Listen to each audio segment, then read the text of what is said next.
Welcome to the first installment of the Architectural Heritage Center's Portland Architecture Close-Up.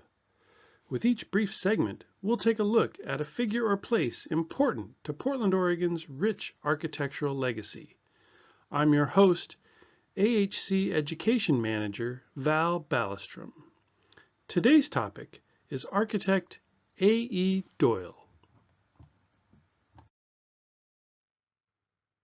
Albert Ernest Doyle was arguably Portland's most important architect in the first half of the 20th century.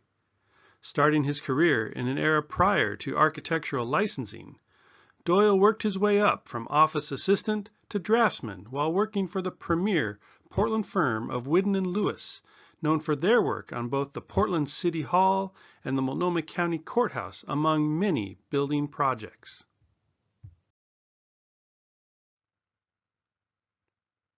Doyle's first big break came while working for Whidden and Lewis. His design work for the Forestry Building as part of the 1905 Lewis and Clark Centennial Exposition brought instant acclaim, and it was only a matter of time before Doyle decided to start his own practice.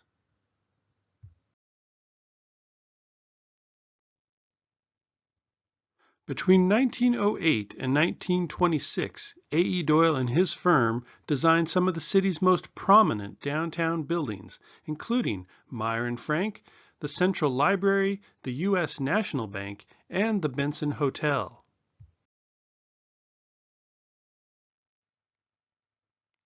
Doyle also designed several buildings for Reed College, and quite a few houses too, working in popular early 20th century styles ranging from colonial revival to the arts and crafts and even Mediterranean. Now let's take a closer look at three of Doyle's most important buildings. Built between 1912 and 1913, the design of the Central Library was a collaborative effort between Doyle and head librarian Mary Frances Isom. The building's overall design reflected Doyle's interest in classically influenced architecture.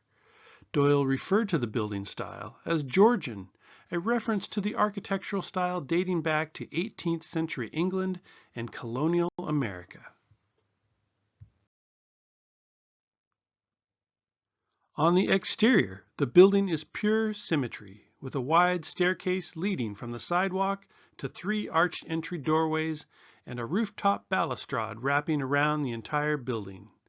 Arched second-floor windows were designed to provide ample natural light to the interior, while below the windows you'll find a series of names of philosophers, poets, historians, and others.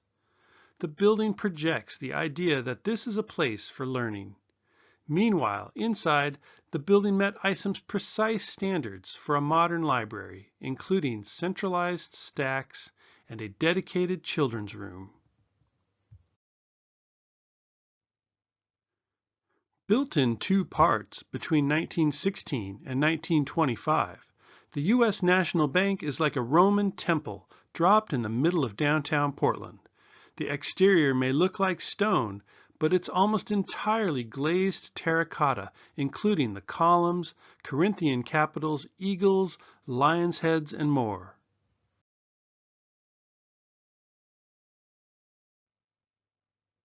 The east end of the building was constructed first, and that's where you'll find a set of bronze doors, reminiscent of Lorenzo Ghiberti's 15th century Gates of Paradise in Florence, Italy.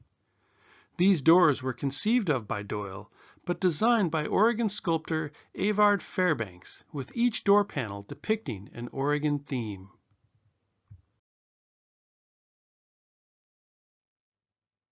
Nearby, the Benson Hotel was built for timber baron Simon Benson as an annex to the once adjacent Oregon Hotel.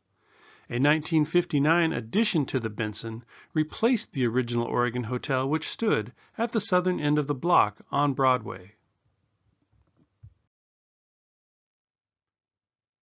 At 12 stories tall, the Benson is reminiscent of many large early 20th century commercial buildings, but it also shows a decidedly French influence.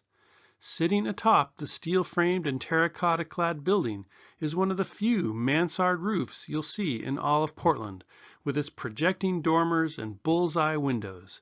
You can't tell from street level, but those green shingles on the roof are actually terracotta made to look like patinated copper.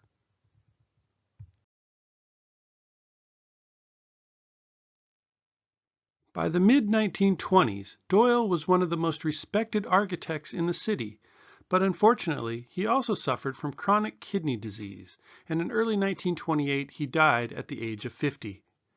The Doyle firm continued on in his absence for several more years, eventually under the leadership of a young architect named Pietro Belluschi, whose work and influence would extend far beyond the Pacific Northwest.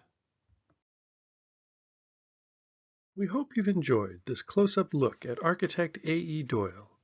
You can read more about Doyle's life and work online in the Oregon Encyclopedia or in Philip Niles' book, Beauty of the City, A.E. Doyle, Portland's Architect. If you'd like to see more of these stories, help us get the word out using the hashtag #PortlandCloseUp. Please also consider supporting our work through a donation to the Architectural Heritage Center at visitahc.org. I'm Val Ballastrom, and thank you very much for watching.